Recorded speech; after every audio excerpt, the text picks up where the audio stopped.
Hello and welcome to a short tutorial on how to sign up for BrandCloud.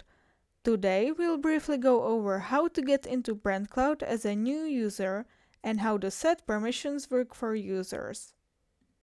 To get into BrandCloud, you need to be invited to the platform. With an administrator handling user management, you need to sort out your access.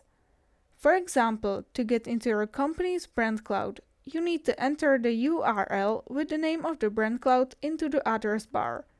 For instance, here it is dummy.brandcloud.pro.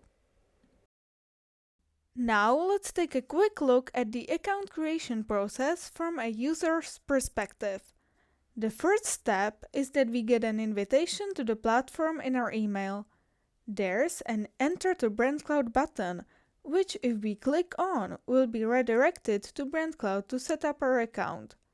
Here we can edit our first name, last name and phone number.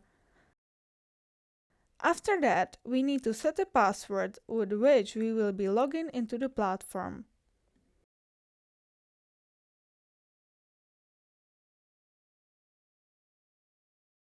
After you have successfully registered for BrandCloud, you will appear on the main page.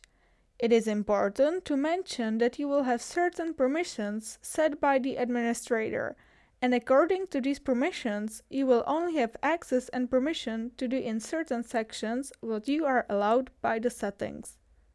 You must contact your BrandCloud administrator to change your access and permissions. I hope this short tutorial has made logging into BrandCloud easier for you.